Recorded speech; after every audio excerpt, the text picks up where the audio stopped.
মাশা এবং বিয়ারের জাদুকরি জুতো। এক সুন্দর রোদেলা সকালে বনের ভেতর নিজের গুছানো বাড়িতে বসে আরাম করে চা খাচ্ছিল বিয়ার। ঠিক তখনই বনের নীরবতা ভেঙে দূর থেকে ভেসে এলো একটি পরিচিত আওয়াজ, ভাল্লুক ভাইয়া। ও ভাল্লুক ভাইয়া, দেখ আমি কি পেয়েছি। বিয়ার একটা দীর্ঘশ্বাস ফেলে তার চায়ের কাপটা টেবিলটিতে রাখল। সে জানত আজকে আর তার শান্তিতে থাকা হবে না। দরজা খুলে ভেতরে ছুটে এলো মাশা।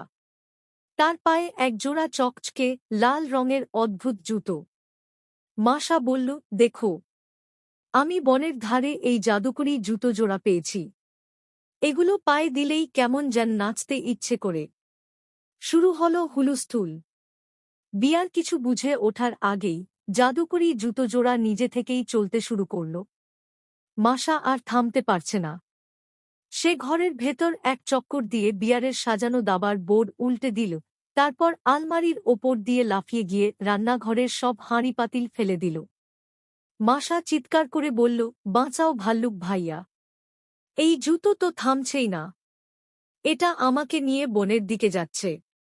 বিয়ার মাথায় হাত দিয়ে দেখল মাশা সত্যি সত্যিই নাচতে নাচতে বনের ভেতরের রাস্তার দিকে চলে যাচ্ছে। অনন্যোপায় হয়ে বিয়ার তার পেছনে পেছনে দৌড়াতে শুরু করল। বনের ভেতরের কাণ্ডকারখানা। নাচতে নাচতে মাশা বনের অন্য পশুদের শান্ত জীবনও ওল্টপাল্ট করে দিল। নেকড়েদের অ্যাম্বুলেন্স। নেকড়েরা যখন তাদের ভাঙা গাড়ির পাশে বসে ঘুমাচ্ছিল, মাশা তাদের ওপর দিয়ে লাফিয়ে চলে গেল। খরগোশের গাজর। খরগোশটি তার বাগানের মিষ্টি গাজর তুলছিল। মাশার জুতোর ধাক্কায় সব গাজর আকাশে উড়ে গেল।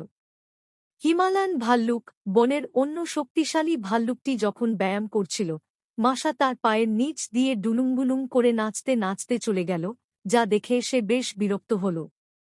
বিয়ার হাঁপাতে হাঁপাতে মাশাকে ধরার চেষ্টা করছিল, কিন্তু জাদুকরি জুতোর গতি ছিল অনেক বেশি। বিয়ারের চতুর বুদ্ধি। বিয়ার বুঝতে পারল, শুধু দৌড়ে মাশাকে ধরা যাবে না, বুদ্ধির চাল চালতে হবে। সে শর্টকাট রাস্তা দিয়ে দৌড়ে মাশার আগে বনের শেষ মাথায় চলে গেল এবং সেখানে বড় একটা মৌচাক আর এক বালতি মিষ্টি মধু এনে রাখল। মাশা যখন নাচতে নাচতে সেই দিক দিয়ে যাচ্ছিল, জাদুকরি জুতোজোড়া মধুর সুবাস পেয়ে লোভ সামলাতে পারল না, কারণ জুতো জোড়াও ছিল বনের জাদুকরি ভাল্লুকের তৈরি। জুতোজোড়া সোজা গিয়ে মধুর বালতির ভেতর আটকে গেল। আঠালো মধুর কারণে জুতোর সব জাদুকরি শক্তি নিমেষেই হাওয়া হয়ে গেল এবং মাশা ধপাস করে মাটিতে পড়ে গেল। মিষ্টি সমাপ্তি। মাশা হাঁফ ছেড়ে বেঁচে জাদুকরি জুতোজোড়া পা থেকে খুলে ছুঁড়ে ফেলে দিল।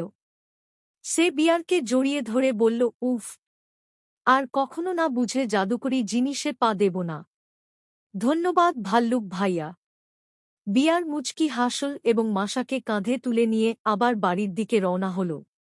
অবশ্য বাড়িতে ফিরে বিয়ারকে পুরো ঘর আবার পরিষ্কার করতে হয়েছিল, আর মাশা লক্ষ্মী মেয়ের মতো বসে তাকে সাহায্য করার বদলে মধুর পাত্রটি চেটেপুটে খাচ্ছিল।